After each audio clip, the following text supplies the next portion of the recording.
I'm going to be talking about Noggin today, a book by John Corey Whaley. John Corey Whaley is a contemporary realistic novelist. He focuses on books for young adults, and he started in 2010. So, what if time travel were real? I think that's the question that this book kind of raises. Since it's not, he goes ahead and comes at that question with a roundabout answer. And that Travis, our main character, he has his head removed, stuffed in a freezer until 5 years later when they finally have the technology to put it back on somebody else's body. Kind of out there, a little bit scientific, but we'll go ahead and dive into it.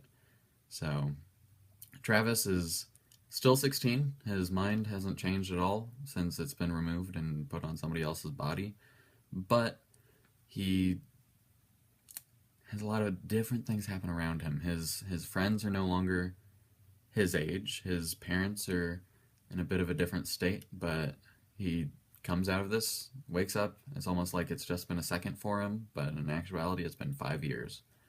And he tries to figure out the world around him while still going to his classes as a 16-year-old. This book's just really interesting with the different things that come into question with coping mechanisms. What does Travis want to still hold on to? What does he have left to adventure into as a student, as a friend? Because we find out in the novel that right before he passed away, his friend told him that he was gay. And now that he's woken up, after 5 years, his friend no longer wants that info to be known. And his parents, while he was gone, they've gone through some struggles of their own, and they're trying to balance whether or not they should hide that from their son. And Travis is just sort of like he's opening his eyes for the first time. He's trying to reconnect with his old girlfriend. So, in a number of ways, it sort of deals with young adult topics of love, how we make sense of it, how we dive into it. So for Travis, it is both a story of losing somebody that you love. His girlfriend has moved on and now she's engaged.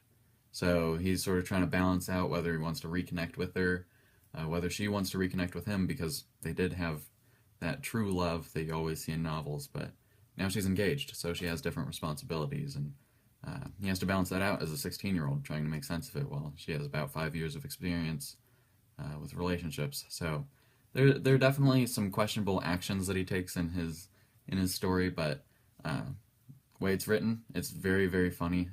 My favorite part is right when he starts to discover that his body can do things that he wasn't aware of. So being attached to somebody else's body, John Corey Whaley really dives into this as the idea of using a little bit of science fiction in there. So he decides that muscle memory is still intact. So Travis finds out that he is still able to skate, which he was never able to do before, and he's able to do it flawlessly. So it's kind of fun to see him dive into those sort of concepts where it really does feel science fiction, but it's still diving into the young adult topics and diving into it in a really, really roundabout way. My recommendation would be to anybody who loves a good laugh. The way that it's written is just hysterical. It's very authentic to that age group and the struggles and how they communicate it. It's just very, very comical. Travis and his friend are just shooting the breeze, and it's just funny because the situation that he's in is just so beyond what you'd ever expect, and he takes it in stride. He is truly the best candidate for this sort of an operation. But yeah, anybody who loves a good laugh, you'll get it from this book. Comes on really, really charismatically and charismatically, but the ending is a little bit open-ended. I will warn you that, so if you like closure, it's not exactly the right book for you. But it is very, very enjoyable. I had a good time reading it, and I hope you do too. Thank you.